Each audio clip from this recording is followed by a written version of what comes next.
A night shift at Harrington's gas station. I'd never been one to believe in the supernatural, ghost stories, urban legends, all that stuff. None of it had ever held much sway over me. But after my first night as a security guard at this 24-hour gas station on the outskirts of town, I wasn't so sure anymore. It was supposed to be an easy gig, a late-night job to pay the bills. Nothing more than keeping an eye on the place, handling the occasional drunk driver or rowdy teen, and making sure no one wandered too far into the parking lot. At least that's what I thought when I applied. The pay was decent, the hours quiet, and the isolation didn't bother me. In fact, I preferred it. The gas station itself wasn't much to look at. A dingy building that sat at the edge of a long, winding road that seemed to stretch into nothing. The main attraction was the bright fluorescent lights that flickered above the pumps and cast long shadows across the parking lot. Inside, it was just as unimpressive. Aisles of chips and snacks, a small refrigerator stocked with energy drinks and sodas, and a counter where my coworker Ray sat behind the register. Ray was in his late 40s, maybe early 50s, and had the look of a man who'd spent too many years on the night shift.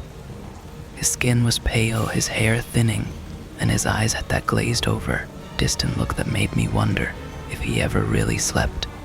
He'd been at the gas station for years, or so he told me, and he didn't say much else unless he had to. Tonight, as I clocked in and grabbed my flashlight, Ray was sitting behind the counter, sipping from a cup of coffee and staring out into the parking lot. He nodded at me when I came in but didn't say anything at first.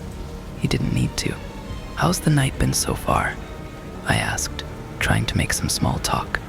Ray took a long sip of his coffee before answering, his voice gravelly from too many cigarettes. "Quiet. Just how I like it. Anything I should know about?" I asked, settling in for what I thought would be an uneventful night. Ray's eyes flicked toward me, then back to the parking lot. "Yeah, actually," he said slowly. "There are a few things you should know, rules mostly, the kind that'll keep you out of trouble." I raised an eyebrow. "Rules? Like what?" Ray glanced over his shoulder, as if making sure no one else was listening, then leaned in a bit closer. "I'll tell you about them through the night," he said. "It's easier that way. Some things you just need to experience to understand." I was about to ask him what he meant when he added, "And one more thing, don't ask too many questions." The night passed slowly. The hours seemed to drag on, and apart from the occasional car pulling in to fill up, nothing much happened. I made my rounds around the parking lot, checked the perimeter, and kept an eye on the pumps. Ray stayed behind the counter, always watching, always sipping his coffee. It wasn't until around 1 a.m. when Ray suddenly cleared his throat. "There's something you need to know about," he said, his voice low and serious. "First rule." I stopped mid-step and turned toward him. "Yeah? If you see a little boy come in," Ray continued, "around 7 or 8 years old, wearing a red jacket, don't talk to him. I don't even acknowledge him. Just let him do what he does and leave. He comes around sometimes, usually late at night. But whatever you do, don't speak to him. If he asks you for help, ignore him." I stared at Ray, waiting for the punchline, but there wasn't one. He was dead serious. "What happens if I talk to him?" I asked. Ray didn't look at me. "You don't want to know," he muttered. I didn't press him further. But the thought of a little boy wandering around the gas station in the middle of the night was unsettling enough. A few hours later, after another lull in activity, Ray spoke up again. "Second rule," he said, without looking at me. I was restocking the drinks in the cooler, and I stopped listening. "Stay out of the shadows," Ray continued. "If the lights flicker and go out, stay where it's lit. Don't walk into the dark corners. You might see things moving in the dark, shadows that don't belong to anything. Whatever you do, don't follow them. They'll lead you somewhere you can't come back from." I glanced out the window at the flickering parking lot lights. They were old, barely working half the time, but Ray's tone made me uneasy. "Have you seen the shadows?" I asked. my curiosity getting the better of me. Ray shrugged, sipping his coffee. Once or twice, don't care to see him again. Around 3 a.m., the gas station was completely silent. No customers, no cars, just the hum of the fluorescent lights overhead. I was getting restless when Ray spoke up again. "Third rule," he said. "That door in the back of the station, the one marked employees only, don't open it, don't knock on it, don't go near it, just ignore it. It's better that way." I frowned, looking toward the back of the station. There was a door there, old and scratched up, with a faded sign that read employees only. I hadn't paid much attention to it before. "What's behind it?" I asked, though I had a feeling I already knew Ray's answer. "Don't know. Don't care to find out," Ray replied. "But sometimes you'll hear noises coming from back there. Scratching, tapping, maybe even voices. Ignore it. The door stays closed." I swallowed hard, feeling the weight of his words settle over me. The hours dragged on. It was nearing 4 a.m., and fatigue was starting to set in. The hum of the gas station's lights, the soft hum of the refrigerator units, and Ray's occasional cryptic advice were all that kept me company. That's when Ray hit me with the fourth rule. "Last thing you need to know for now," he said, his voice just above a whisper. "The light in the parking lot, the big one near the pumps. Make sure it stays on. If it goes out, you need to fix it right away." I raised an eyebrow. "What happens if it goes out?" Ray set his coffee cup down and gave me a hard look. "If it goes out, they'll come, and you don't want them coming." I didn't ask who they were. I hadn't seen him leave or heard him move. It was as if he had vanished. "Ray?" I called out, stepping toward the counter. No answer. I looked around the gas station, checking the aisles, the bathrooms, and even the perimeter outside, but there was no sign of him. The back door remained shut, the shadows in the far corners of the station dark and foreboding. I felt a rising sense of dread. Ray was nowhere to be found. The air felt thick, like it was pressing down on me, and a chill crept up my spine. Suddenly I remembered one of the rules, the shadows.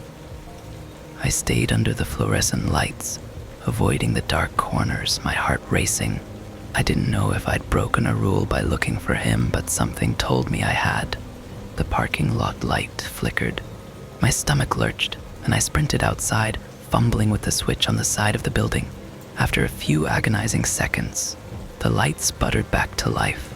The parking lot bathed in that familiar glow, and I exhaled, my hands shaking. When I went back inside, Ray was there, sitting behind the counter like he'd never left. "Where the hell did you go?" I demanded, my voice louder than I'd intended. "I couldn't find you anywhere." Ray didn't look up from his coffee. "You shouldn't have looked for me." "What?" "That's the last rule," he said, his voice low and tired. "If I disappeared, don't look for me. The thing that comes back won't be me. Don't talk to it, don't acknowledge it, just pretend it's not there." I stared at him, my blood running cold. "What the hell are you talking about?" Ray finally looked up at me, his eyes empty, devoid of any emotion. He broke the rule. My heart pounded in my chest, confusion and fear swirling inside me. Was he messing with me? How could this thing be telling me not to talk to it if it wasn't Ray? I backed away slowly, my mind racing. If this wasn't Ray, then what was it? Why would it warn me about itself? The shadows in the corners of the station seemed to shift, growing darker, stretching toward me. The parking lot light flickered again, and this time I didn't move. I was frozen, caught between disbelief and terror. It was like the shadows were alive, moving, slithering, coiling closer and closer. My mind raced, screaming at me to stay in the light, to follow Ray's rules. But my legs felt like lead, my body unwilling to respond as the darkness seemed to wrap itself around the corners of the store. Suddenly a low hum filled the air, like the station itself was groaning under the weight of something unseen. The flickering of the parking lot light became more erratic, casting brief, harsh flashes across the interior. In the back of my mind, I remembered what Ray had said about the lights. If they go out, they'll come. You don't want them coming. I swallowed hard, forcing myself to move. My body jerked into action as I ran for the switch that controlled the parking lot lights. My fingers fumbled with the old, rusted lever on the wall, and for a moment my heart nearly stopped as I realized it wasn't working. The hum intensified, and the shadows seemed to surge forward, creeping across the floor like liquid night. With a desperate grunt, I yanked the switch harder. The parking lot lights sputtered back to life, bright and glaring, chasing the shadows back into the corners. I collapsed against the wall, panting, my heart hammering against my ribcage. The light was on, and the shadows had retreated, but the station didn't feel any safer. I could still feel them, watching, waiting for the light to fail again. I didn't want to admit it, but part of me wondered if the light was the only thing holding them back. And then there was Ray, or whatever was pretending to be him, sitting behind the counter, sipping his coffee as if nothing had happened. The weight of his final rule sat heavily on my mind. The thing that comes back won't be me. Don't talk to it. Don't acknowledge it. Was this really happening? Had I broken the rule, or had Ray, or the thing wearing his skin, lied to me? My hands trembled as I stood there staring at him. It felt like a twisted game. He had returned, informed me of a rule that might not even apply anymore, and then gone back to his coffee like none of it mattered. I took a few shaky steps forward, and that's when the next event happened. A soft chime echoed through the gas station. The door had opened. I hadn't seen it move. There hadn't been a car pulling up to the pumps, but when I turned around, I saw him. The boy. He couldn't have been more than 7 or 8 years old, just like Ray had described. His red jacket stood out in the dim fluorescent glow of the station, too bright, too vivid for the otherwise washed-out world of the night. He stood by the door, looking around as if lost, his eyes wide and pleading. Every instinct screamed at me to help him. It didn't feel right, just standing there pretending he wasn't there, pretending I didn't hear the quiet sniffle of a child trying to hold back tears. But Ray's warning burned in the back of my mind. If you see a boy in a red jacket, don't talk to him. Don't acknowledge him. The boy took a few tentative steps into the store, his small hands fidgeting with the zipper of his jacket. He was looking right at me. "Mister," his voice was soft, barely above a whisper. "Can you help me? I can't find my mom." My throat tightened. I glanced at Ray, or whatever was pretending to be him. He hadn't moved, hadn't reacted at all to the boy's presence. It was like he couldn't even see him. The boy took another step closer. "Please, I'm scared." I clenched my fists, forcing myself to follow the rule. My pulse raced, my mind fighting between the human instinct to help a child and the primal fear that told me something was deeply wrong. The temperature in the station seemed to drop, the fluorescent lights buzzing ominously overhead. My hands trembled as I focused on keeping still. The boy sniffled again. "Why won't you help me?" His voice was louder now, almost accusatory. "Please." Tears welled in his wide eyes, and he reached out toward me. That's when I saw it, the flicker, the momentary slip. His face didn't change at first, but in the dim light, I saw his eyes flash, just for a second, with something that wasn't human, something cold and hollow. The smile that had started to creep across his lips was wrong, too wide, too sharp. I took a step back, my breath catching in my throat. The boy let out a soft whimper, his face contorting with mock sadness. "Why won't you help me?" His voice had changed. It wasn't the voice of a child anymore. There was something deeper, something older beneath it. The words echoed, bouncing off the walls of the station. I turned away, refusing to look at him, ignoring the chill that crept down my spine as his footsteps echoed softly across the floor. The sound of his movement grew quieter until, finally, the door chimed again. He was gone. I leaned against the counter, my nerves frayed, my mind racing.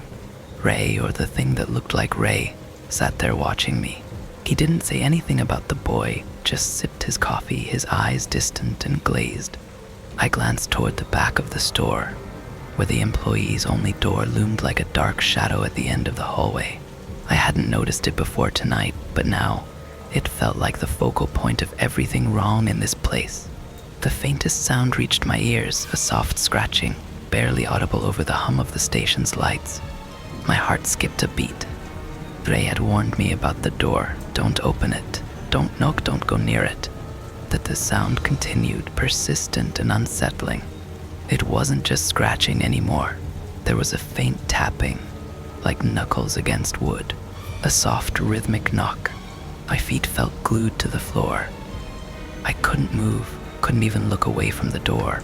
The knocking grew louder, more insistent, and my breath caught in my throat. I wasn't supposed to go near it, but something was there. Something was behind that door, and every second that passed felt like it was pulling me toward it. Suddenly the knocking stopped. Silence hung in the air, thick and oppressive. I exhaled, the tension in my chest easing just slightly, but then the door creaked. It wasn't much, just the faintest movement, as if someone had leaned against it from the other side. The knob didn't turn, the door didn't open, but it moved. A voice, quiet and low, drifted through the door. "Let me out." I stumbled backward, my heart pounding in my chest. The voice was faint, muffled, but it was unmistakable. Something was behind that door. Ray's warning echoed in my mind. The door stays closed. I turned back toward the front of the store, but Ray, if that was even still him, hadn't moved. He stared ahead blankly, as if oblivious to the sounds, oblivious to me. The door creaked again, and the voice grew louder. "Please, let me out." My legs moved on instinct. I bolted for the front of the station, my mind screaming at me to get away from that door, to get as far from it as I could. I made my way to the front door, taking in gulps of the cold night air as soon as I stepped outside. The parking lot lights flickered above me, but this time I wasn't going to leave them unchecked. I couldn't afford another close call with the shadows. I couldn't afford anything else. I stayed close to the lights, my body trembling with exhaustion and fear, my mind swirling with questions. Who or what was behind that door? What had happened to Ray? And was the thing behind the counter really him? And why had the boy looked at me like that, with those cold, hollow eyes? The sky began to lighten just slightly. Dawn wasn't far off. I just had to make it through the night. But as I stood there, keeping my eyes on the station's entrance, something else started to feel wrong. The fluorescent lights inside the store flickered, just for a second, but long enough for me to see it. Ray wasn't sitting behind the counter anymore. The chair was empty. A cold sweat broke out across my forehead as I scanned the parking lot. There was no sign of him, no sign of anyone. I turned back toward the store, trying to make sense of it all, and then the door creaked open behind me. Slowly, cautiously, I turned around. Ray, or something that looked like him, stood in the doorway, staring at me with a blank expression. His eyes were glassy, distant, his skin pale. He didn't move, didn't speak. I froze, remembering the last rule he'd given me. Don't talk to it. Don't acknowledge it. My mouth went dry. This wasn't Ray. It couldn't be. But if it wasn't, then what was it doing there? And why had it come back? It took a step toward me, and I backed away, keeping my eyes on the figure. It wasn't him. It couldn't be him. The sun's first rays finally broke over the horizon, the pale light spilling into the parking lot. I kept my distance, edging toward my car, refusing to take my eyes off the figure, standing in the gas station's doorway. The night was over. I had made it through. But as I drove away, leaving the gas station behind, the feeling of unease stayed with me. I couldn't shake the thought, if that thing wasn't Ray, why did it tell me the rules? And more importantly, what else was it hiding from me? That was my last night at the gas station, and I don't plan on ever going back. Next story. I found the single fucking worst gas station bathroom in the country. There's a tiny gas station several exits off of I-97 way out in the country called Pete's Petrol. I always stop at Pete's when I'm making my monthly drive from home to the main office across the state. I fill up my tank, I grab a Red Bull, and I use the bathroom. Pete's Petrol is unique in that the bathrooms are a separate building from the rest of the station. I like that. I like the privacy. The washroom was small but clean and hardly trafficked. Stan, the current owner and the son of the late Pete, was the only unpleasant part of my monthly routine. It wasn't that Stan was rude or mean or aggressive in any way. The man was just off-putting. He was tall as a fence post and scarecrow lean. I don't think he got a lot of sun. Stan wore the same greased-stained set of blue mechanics coveralls every time I saw him. He never failed to drop what he was doing to come chat with me, and couldn't take a hint if I was in a rush and trying to check out. Stan had heterochromia, meaning he had two different colored eyes. One was so brown it was nearly black, the other so blue it was almost gray. That wasn't his fault, of course, but he also liked to stare, which made the condition even more noticeable. Still, Stan always appeared harmless, if lonely and he wasn't creepy enough to make me avoid Pete's petrol. I found comfort in the familiarity. Then, one night after I got stuck in the office until nearly midnight, I made my last trip to Pete's washroom. The visit started like normal, if much later than usual. I popped into the station to ask for the key and got trapped in one of Stan's stories for nearly 20 minutes. Something about a hunting trip he went on. I was barely listening, all of my focus on my screaming bladder. Eventually, Stan released me and I sprinted across the parking lot. There were 2 washrooms in the small building, a men's and a woman's. Though so few people used the station, it seemed pointless to split them. Regardless, I used the key to let myself into the men's room. It was tidy, though there was a sour odor I couldn't place. There were 2 stalls and 2 urinals, but only 1 sink. Someone had broken the mirror since my last visit. A great spider web of cracks slithered out from the middle. I made my way to a urinal and stopped. There was a stain on the white porcelain, a dark red ring of something like rust. I frowned. It was unusual for Stan to leave the washroom less than pristine. There was the issue of the lights as well. They were dimmer than normal, casting jagged shadows on the tiled floor and white walls. I shuffled over to the second urinal, which was in perfect condition. After I was done, I flushed and moved to the sink. Just as I was washing my hands, I felt a rumble in my stomach. That cheap burrito from the food truck outside my office I'd eaten for dinner was going rogue. I shook my hands mostly dry and paused when I saw the splatter against the mirror. It was hard to tell in the gloomy light, but the droplets from the water appeared to have a red-black tint. I wiped my hands against my shirt and prepared to turn on the sink again to check the water. Then the rumble came again, more urgent this time, my guts twisting with necessity. I shot into the first stall, fighting with my belt like it was sealed with a combination lock instead of just a buckle. I managed to get in position just in time. 15 minutes later, I was washing my hands again when the water went completely red. I yelled and pulled back. The fluid was thick and stickier than water. I dried my hands as best I could and went back to the stall to check the toilet. Sure enough, the bowl was filled with crimson. I flushed on reflex and there was a gurgling sound. There was some kind of backup. I'd seen it happen before at Pete's. The place was so remote that it wasn't hooked up to any municipal wastewater. The station and its washroom had to be on a well and septic system. Those were static and had a tendency to get overwhelmed easily. I watched the red water swirl down the toilet. When the bowl began to refill, I screamed. The water was still red, but now it was full of bits and pieces of flesh and bone and muscle. I recognized a full human finger first, then, even worse, an eyeball. I threw up and then backed out of the stall. The parking lot seemed so much larger and emptier as I ran for my car. For a terrible stretch of seconds, I couldn't find my keys. They were in my pocket right where I left them, though. So in a moment I was in the car, and then peeling out of the parking lot. The last thing I saw of Pete's petrol was Stan watching from the window with a confused look on his face. I'm pretty sure I held my breath until I was a mile from the station. I was just starting to relax when I glanced in my rearview mirror and saw a tow truck rapidly approaching. Within a few seconds, Stan's face came into view as he hunched over the wheel, snarling. He was chasing me.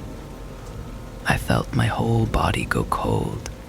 There was something very wrong with the washrooms at Pete's Petrol, and Stan probably wanted to keep that secret. I slammed my foot to the gas. The tow truck behind me was old but powerful. We went on a nightmare chase down the highway for the better part of an hour. At some point, Stan grew so close in my rear view that I could see the madness in his mismatched eyes, and the way his lips were back away from his teeth. I tried calling the police several times, but had no reception at all out in the sticks. An hour after leaving the station, I finally began encountering the traffic around Annapolis. Even that early in the morning, there were cars on the road, lights, and even some cops. I finally made contact with 911 and told them that I was being chased. Stan and I both slowed down the closer we got to the city. Once I hit the city limits, Stan dropped away. I watched his tow truck take an illegal U-turn, heading back towards the gas station and its morbid washrooms at breakneck speed. I pulled over, still on the line with 911, and waited. When we reached the station, I felt my stomach twisting for new reasons. The gas station and the washrooms behind it were all on fire. The place was so remote that it took another 30 minutes for the fire department to arrive. There was no sign of Stan. Once the blaze was finished and more cops arrived, they started looking around. I showed the officers the bathroom and the grisly things in the toilet. They finally believed me then. A crew got into the septic tank and discovered a horrific scene. A dozen dead bodies were crammed into the disgusting space. The investigation is ongoing, but I got the basics from a cop while I was giving my statements. They believed that Stan was a killer. He'd been stuffing bodies into the gas station's large septic tank for years with no one the wiser. Finally, between the decaying corpses and excrement, the tank clogged and began to flow back into the pipes that connected it to the washroom. The red water I'd seen was blood and bone marrow and every other kind of rot from a submerged body. The chunks of flesh were a kind of backwash. Dan is still out there. They never caught him. I wonder often if he blames me. I was the one who made the discovery, the one who found the dark sickness in the washroom. Anytime I see a tow truck now, I watch it carefully. I look for mismatched eyes and the madness behind them. Next story. You meet such interesting people on a gas station graveyard shift. I mean, generally you don't. It's a half-truth. There's definitely a higher proportion of weird or scary fuckers than a normal retail shift. But after a couple months on the job, you learn all the archetypes. The dead, tired norms on their way home, the herds of teenagers on a candy binge, the meth heads who waste their entire month of food stamps on junk, the wine moms, the 24-hour gym rats, the alcoholics on bikes because of their DUI who panhandled $2 for malt liquor. It doesn't take long to see it all. And I've been here for years, long enough to see what I call interesting. Even when your threshold for abnormal is off the chart, you still end up with stories of the inexplicable or unnerving. I'll start with the latter. One autumn night, a man and a boy of about 9 came in around 3 a.m.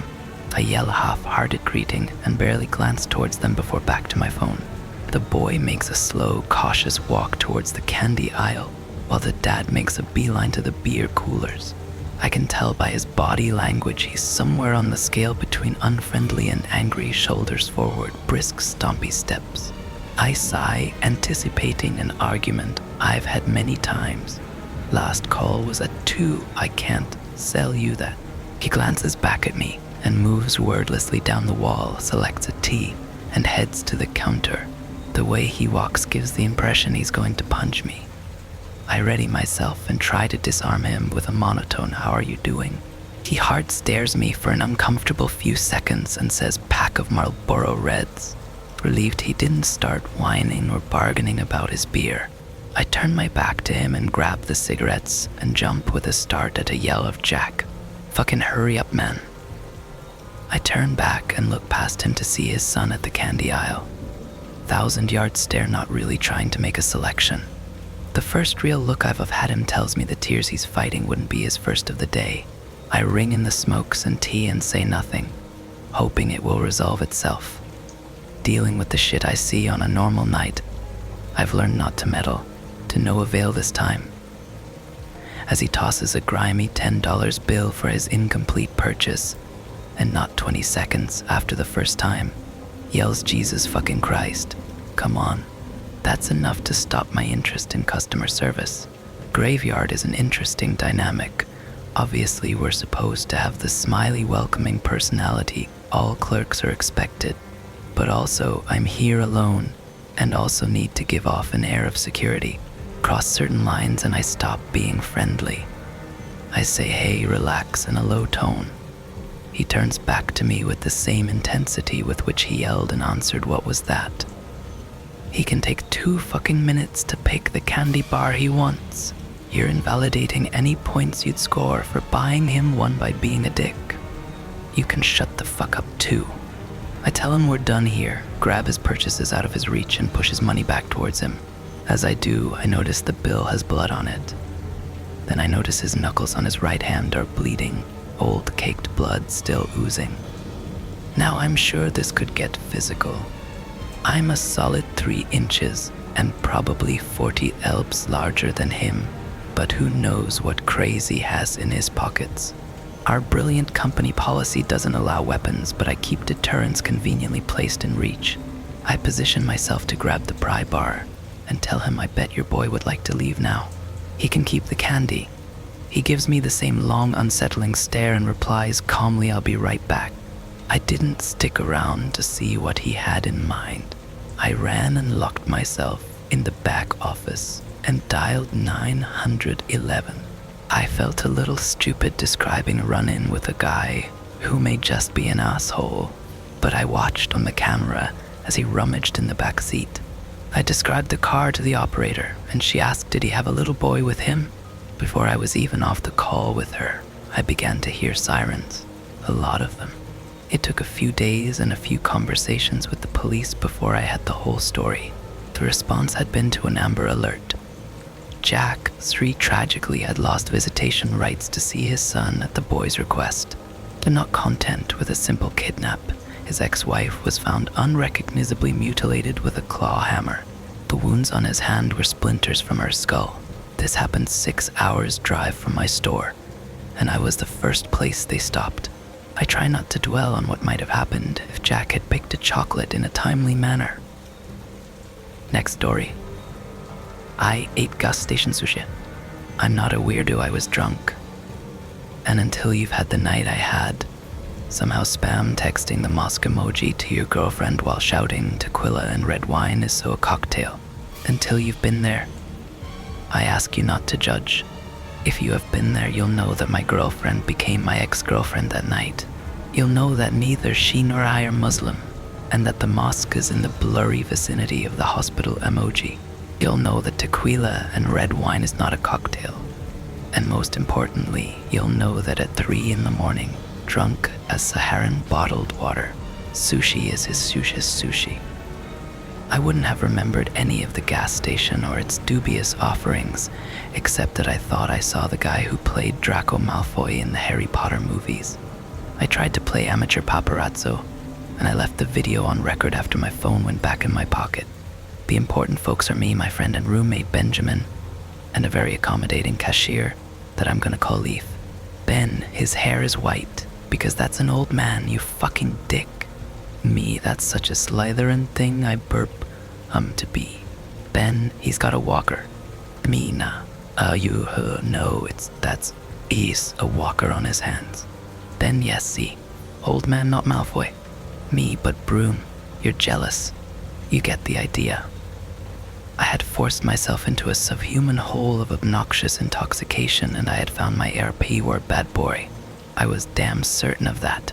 He was my boozy, tinfoil treasure, my star-fucked distraction from the crown jewel of my tire fire evening. Me, yes, sushi. Ben, dude, no gross. This is an Exon. Me, 7-Eleven has good sushi, man. Ben, 100% it doesn't. And this is a goddamn Exxon station. I picked it up. Now, in hindsight, I understand Ben's consternation. He was being a friend. I was repaying him by being that intolerable child at the grocery store, whose parents quietly pretend is a ward of the produce aisle. Not a great look. Of course, I had zero capacity for that sort of self-reflection in the moment, so I soldiered on with my dream of eating and not getting botulism. The packaging was simple. Sushi connection. Happy chase roll. I found it later on in my apartment, and that's all it said. No ingredients, no graphics, no barcode.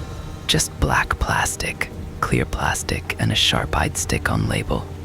But I wasn't some deputized food inspector. I was drunk and hungry. Ben, it's not even refrigerated. If you eat that, you're gonna die, man. Me, it's in a restaurant. It's fine. Den, this isn't a hey, you work here. Would you eat this sushi? Leaf, Ben, dude, not even wait, your name tag is your name actually Buckminster. Leaf, no. Ben, okay, well not Buckminster wouldn't eat it. He seems normal-ish, I guess. The normal thing is not to eat that fucking sushi. Okay? Okay? Me, how much Bucklander? Leaf, it's free. Ben, what? Me, sweet. Arigato. Ben, goddammit. Ben was wrong. I ate it. I didn't die, but I didn't stay drunk for long after my happy chase roll burrowed its way down to my gastrointestinal ripcord and yanked. Please understand, I've been sick before. I've had stomach bugs, food poisoning, and a few particularly vicious hangovers. And this was more like the contents of my stomach were fleeing the neighborhood because a family of knives moved in next door. It was agonizing, disgusting in a way that the word slurry seems fitting to describe the end results. I slept on a bath mat that night, but when I woke up I was fine. No better than fine, great. Fan-fucking-tastic maybe. I checked my phone. 3 voicemails from Sarah, my un-Muslim girlfriend. I didn't care. The worry of what I might have said at the bar and what I definitely said before seemed insubstantial, distant in a way, like the memory of an anxious exam dream after waking up to find yourself graduated and 30-something. I smelled. Not great, and the hard tile and terry cloth that had been my bed left a physical impression on my joints. But I felt, light. Happy. It wasn't a typical morning for me, and not just because I had played big spoon to a toilet all night. I suffer from anxiety, not the kind that leads to me being unemployable, but the kind that paints with my wings with a film of hyperventilation and stomach-twisting dread. It usually passes in time, but between the heart palpitations and the spiraling agenda of ever-worsening concocted consequences, it's fairly fucking draining. The day after the sushi, the first thing I thought about was brushing my teeth and washing off my night in a hot shower. So normal. But worse, Ben seemed surprised to see me awake and making breakfast at what I realized was 10 a.m. I had been whistling, and the NPR program playing through a speaker, the one about a suicide bombing. The sound of a friendly voice talking without hint of actual meaning. Morning, Ben. Eggs. How are you so chipper? What's wrong with you, dude? Skepticism.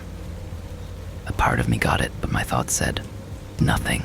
Absolutely nothing's wrong, man. You like cheese, right? We had cheddar. Seemed to go just fine with the peppers. Yeah, he replied. Oh, Ben. He filled me in on our night.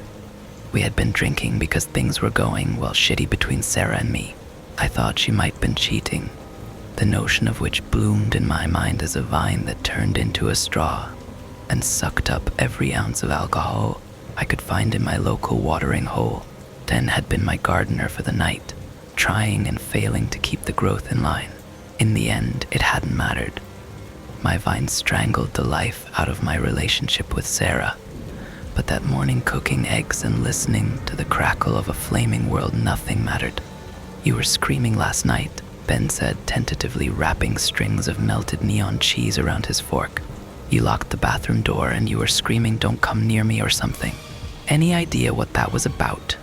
I hadn't any. I remembered drinking. I remembered the taste of rice and something like potting soil, metal shavings, and vinegar. Then I remembered waking up. Not a clue, man. But today seems better, right? He didn't answer, but I thought it did. And the next day after, but on day 3, my inexplicable bliss had faded. No, faded is too gentle a word. My zen, cloud boy, beach vacation mindset, the picture of that seemed to have been painted on a mental storefront window in carefree Tahitian hues. Day 3 picked up a rock and with a toss started the mind riot. Sarah's gone, she's right to be gone, if she was cheating on me, it's because I'm bad, worthless. I'm a burden to her, t. Oh, everyone, Ben's gonna leave too, t's already distant, we. EW's to, ape. Probably just sees me as a roommate, not a real friend, he's already gone, just waiting for the right moment to leave. Without him, I'll have an empty room, things will be too quiet, the sound of me, my thoughts, trying to drive what little happiness remains from myself, I'll probably leave me too, I'll lose me, when I try to find a new roommate, they'll see it, they'll know how worthless I am, I'll lose the apartment, my job. How long will my parents put up with me when I move back home, they're friends with my high school English teacher. Mr. Palmer said I had promised, he'll find out that I've failed, he'll tell everyone else, why parents won't want a parents and a parian then their house, in their hive me too, fuck, fuck. What am I gonna do? What the fuck am I gonna do? With no one to talk to, will I forget the sound of my own voice? I'll be easier to ignore.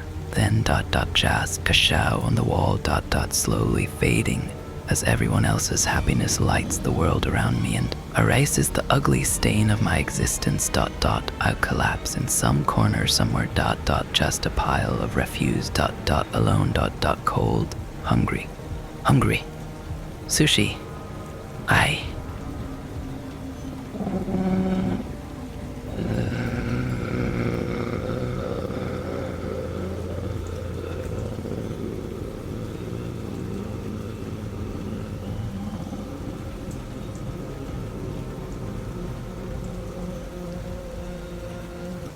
Fuck. Everything had changed with the sushi. I had expelled a mental disorder into a toilet bowl, right? I talked to Ben. He told me which exon we had gone to. He also told me I was crazy, but I needed the bliss that an hour or two of agony had bought. I needed the buoyant exuberance of mental vacancy, the warmth of unbridled optimism. A Xanax would have been a bandage of mud to cover a festering wound. I needed a cure, divine stitches wrapped in flaking nori. I needed it, because what was rising around me wasn't just anxiety, it was memory. Don't come near me. I was beginning to remember what it was. Life Buckminster wasn't working when I returned. The cashier, Carol, looked perplexed when I asked the question. Hey, where is your sushi? Sushi? This is an Exxon. Closest thing we have are cigarettes. I could cut one up for you. I wouldn't recommend eating it though. What? No, your sushi. I was in here a few nights ago. I bought some, or I guess got some. It was free hand. Carol returned a look of wrinkled despondence typically reserved for sidewalk evangelists and public transit ranters. To her, I was crazy, noted. I pivoted. I was shiftist. I saw the justification click. Aha, yep. Well, sorry, my guy. Maybe it was a food truck. Yeah, maybe. She smiled and my brain went for a walk in the briar patch as I began to meander the tiny store in silence. Carol can only stand the lie, the fake you. How long can you fake it though? Be honest.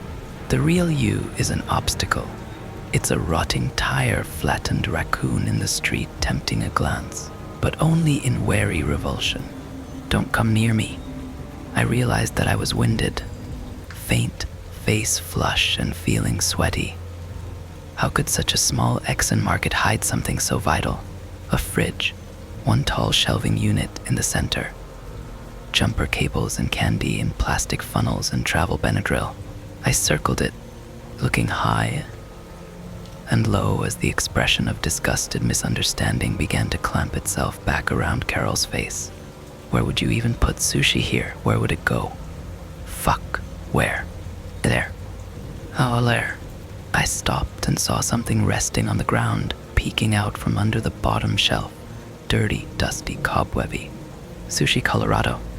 Ab. I felt a whisper of bliss pop in my mind and trickle down my back in a shivery tingle like some consciousness-destroying ruptured aneurysm. I knelt to reach out, but just as I did, the package slipped away under the shelf. A deft little cockroach of a thing, retreating, fleeing, crinkling "don't come near me" in a plasticky hiss. No, fuck, I shouted, loud enough that my eyes instinctively shot over to judgmental Carol and her mock sushi nicotine poisoning schemes. Earbuds. She was wearing earbuds, catatonically engrossed in her own little dopamine fix that was some fucking video. At least I had that momentary karmic kindness, when my blindly groping hand found nothing beneath the shelf but a dust warren and a lump of something greasy. I slipped around the other side to the next aisle. The sight of legs caught me by surprise as I scrambled across the dingy floor. Worn black brogues and slim gray trousered legs climbing toward a man in a suit holding my fucking sushi. He was trim apart from a pudgy, round face that seemed out of place atop his long wool flanneled frame. The thought that he hadn't been there mere moments before, that his entrance hadn't rung the bing-bonging electric doorbell scene, that he smiled as serenely as a golden alpine Buddha, all of that paled in comparison to the need to possess the treacherous plastic package and its heavenly contents. The man didn't move, didn't acknowledge me. He just stood smiling through squinty eyes, punch into skin like sallow molding clay. And he was whispering something again and again. "Hey buddy, that's my sushi," I half shouted. Whisper, whisper. Hey, I saw it first. I had dibs, you baldy lollipop-looking creep. Whisper, whisper, whisper. "Give me the goddamn sushi, or I'll..." I began to pick out some of his words through the sound of my own hammering pulse. Whisper, Alice, Malcolm, whisper. I used to whisper. "Hey, hello, what the fuck? Give me the fucking sushi or I'll snap that fucking gum ward of a head off your goddamn neck." But it was only as I felt the desperate rage building, the itchy precursor to a dozen different violent acts that played through my mind, that I actually listened to what he was saying. I used to have a beautiful family. Alice, Malcolm, little Fiona, don't come near me. Don't come near. I used to have a beautiful family. His hands were shaking. The whispers crept from the pinhole parting of his lips like some tensing giddy whistle. He was repulsive, unworthy of the treasure he held. He was weak, and I was fucking hungry. He's just a flat raccoon, I thought. He's nothing. You need it more. When I snatched it, he started weeping, tears pouring from the puckered eye holes of his doughy face. But he didn't grab at me. He didn't fight like I would have. As I tore off the top of the package and gorged on the tumorous lumps of rice and slippery gray meat, chewing ginger grit and licking an acrid smear of wasabi. As I satisfied my jittery longing, he just sobbed. "The first is always free," he sputtered as my mind drilled into the sound of my tongue on textured black plastic. I heard him, but as I roused from my bout of gluttony, one fleeting thought came to the fore. Had he said, "Don't come near me"? Wait. He? Who? Oh, I was alone in the aisle, crumpled Happy Chase roll plastic staring up at me from the ground. Shit, I didn't feel quite right. Allergies, maybe. I found myself flicking a watering tongue around my mouth, trying to dislodge a flavor like peaty scotch and chewed aspirin and cold sores. Next, I was running, fumbling with a key in my front door, clutching my stomach as invisible daggers pinned my navel to my backbone. I was in the bathroom again, Ben pounding on the door, shouting something. I was heaving my entire being into the toilet, with such force that I wondered if one might be able to turn themselves inside out through the mouth. I was gripping the bath mat. I was staring at the shower curtain, at movement, at a face. I was screaming, shaking, listening to a voice rasping hot breath into my ear. "The first is always free. The rest will cost you." I was crying, sobbing snotty, desperate tears. Don't come near me, don't. I was tired, exhausted, ensbeesp, then awake, happy. It was worse this time. Ben said over a table of cheesy eggs and cut fruit. I don't know what you mean. I feel great, Ben. He didn't look convinced, but it was the truth. He was entitled to his worries. It was fine. I was talking to Sarah last night about this sushi thing. Don't be mad, man. I'm just trying to not have you die in a damn bathroom. Mad, Ben? I'm fan-fucking-tastic. Honestly, you're worrying over nothing. Dude, Sarah agrees with me. You don't know what's in that sushi, some hallucinogen, maybe, I don't know, but you looked like death yesterday. The screams and the crying. Ben, stop. I'm fine, fanfuke. Yeah, fantastic, whatever. Look, there was something else. Ben was being dramatic. I remembered going to the Exxon, getting sushi from a quirky cashier named Carol and eating it. It was an acquired taste, sure, but hardly dangerous. Something else? Very suspenseful, Ben. I twiddled my fingers at him, and he swatted them away. Dude, this seems crazy, but I think I heard another voice in the bathroom with you. Someone whispering. And when I tried to open the door, it felt like someone was holding it shut. Like the doorknob turned, there was some give, but then something pushed back. Benjamin. So serious. What an absolute goofball. Hey, I don't want you to die. Will you fucking listen to me? Please. Maybe there wasn't enough cheese in Ben's eggs. I made a mental note, more cheese next time. Sarah doesn't want you to die either. I'm sorry about it. I've got to tell you that, look, we just want you to be okay. Ben, I lost my anxiety and somebody found it. Nothing a little sushi couldn't fix. Please, dude. You see crying? I smiled back at him. Please, always so polite when it came to eggs. Of course he could have some more. I wasn't particularly hungry anyway. I felt full of nothing. Weird how that works. Ensby. The following day was positively effervescent. I hummed tunes. I watched a bird for an hour at some point. I sighed easy sighs. But day 3 came with depression, a panic attack, and a package at the door. Ben was at a cafe doing work. I had called in sick, and I only dragged myself across the floor to stop the insistent pounding of the postman. The package, strangely enough, cut through the sea of intermittent flailing and submersion for a bit. The label was simple. To Tommy. From Sushi Connection. No postage, no address, no answers to a dozen questions that immediately tangled in my mind. I opened it, curiosity straining to overcome my trepidation. The contents didn't make sense right away. 5 plastic bags. Violet knife. A notated human anatomical diagram. Liver, gallbladder, right thigh, quadriceps, left shoulder, deltoid, descending aorta. Maybe I just didn't want it to make sense. The implication was clear enough. A knife and 1 bag for each circled body part. Liver, aorta, the physiological necessity of those parts wasn't lost on me. The package was a request, maybe a demand. I tried to avoid thoughts of the transaction, the one that might let me rent happiness. But as I tried to muddy the trajectory, my mind wandered, plumbing the depths of mental decline. It was bad on the second day 3. I had spiraled down seemingly all the myriad pits of dread possibilities. They grew deeper with each descent, more abstract and terrifying. It was worse this time. I remembered Ben saying that. Did he know what would happen ahead of time? Was he part of it? He didn't stop me from going back. Sarah didn't stop me. No one did. The man in the Exxon market, I remembered him too. He seemed so happy to let me have the sushi. He put on a show with his tears and then he vanished. But why? Probably to collude with Ben and Sarah and the thing in the bathroom. I remembered it too in broad strokes. Wet bony fingers caressing my back, pinching at my sweat-soaked shirt, reveling in my agony. They were all in on it together. Sarah and Ben and the off-brand Exxon Slenderman and the thing. All of them. Waiting for me to become as monstrous as them. They want me to say it. Don't come near me. Then they'll leave me and feel righteous for it.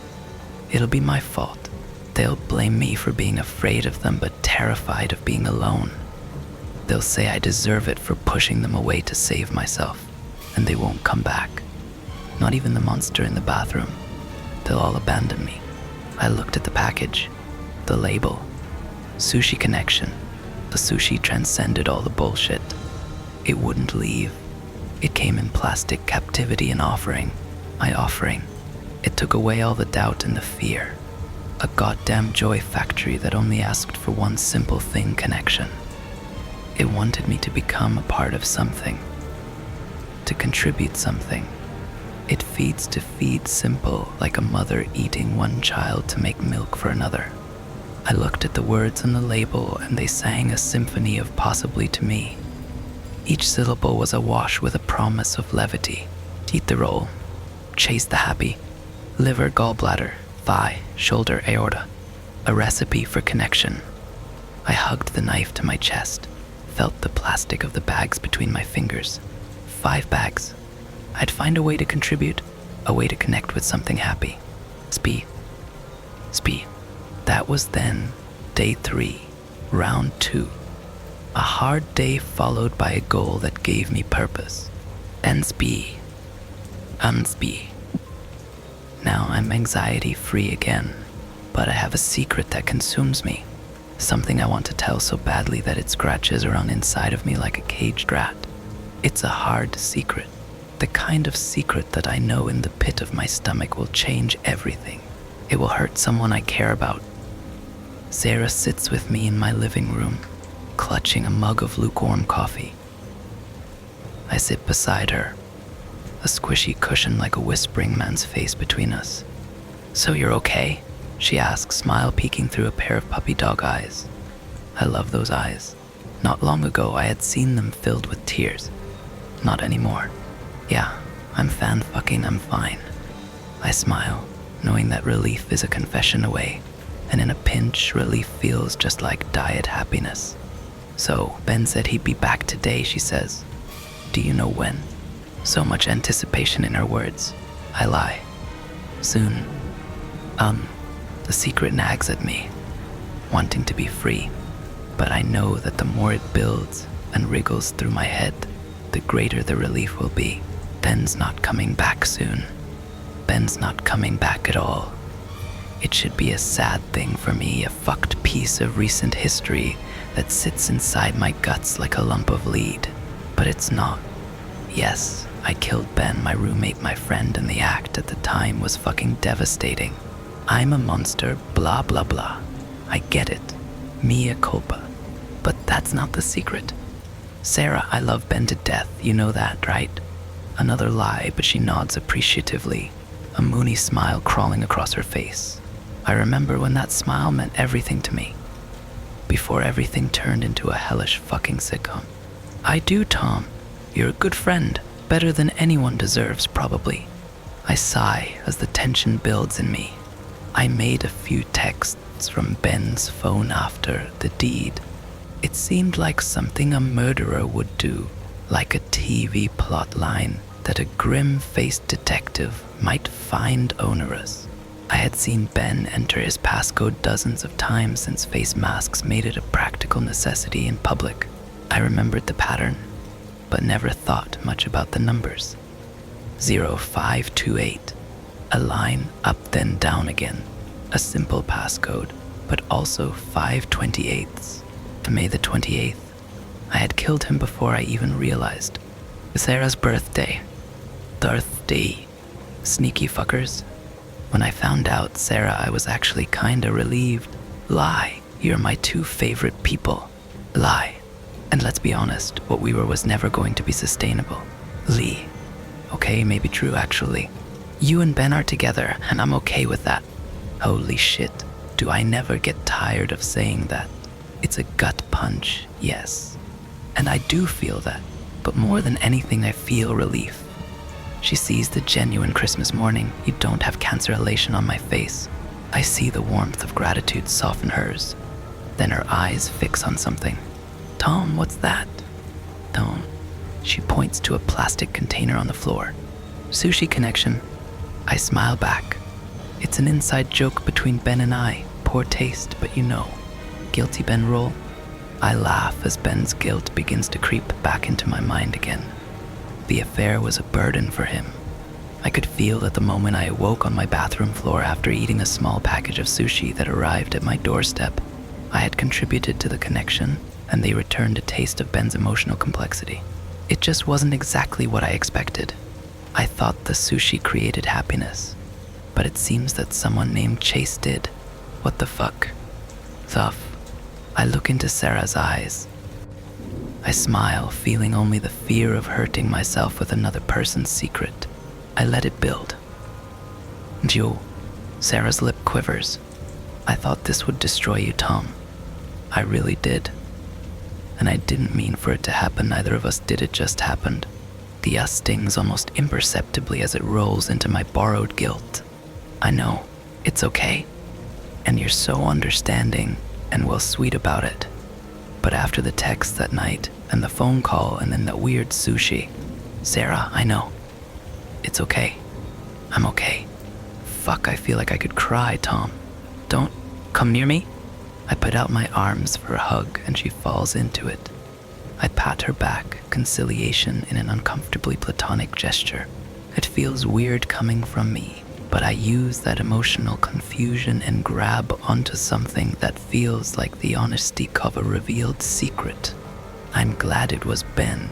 He's a good guy, and if it was anyone, I'm glad it was him. I just want you to be happy, truly. Sarah pulls away and takes measure of my expression. Then she blushes, beams. You have no idea how happy that makes me, she says. But I do. So roll. Just happy enough to fill a blank space in my mind with something fan-fucking-tastic. When you're happy, Sarah, I'm happy too. We share a smile, a fleeting connection, a happy little lie.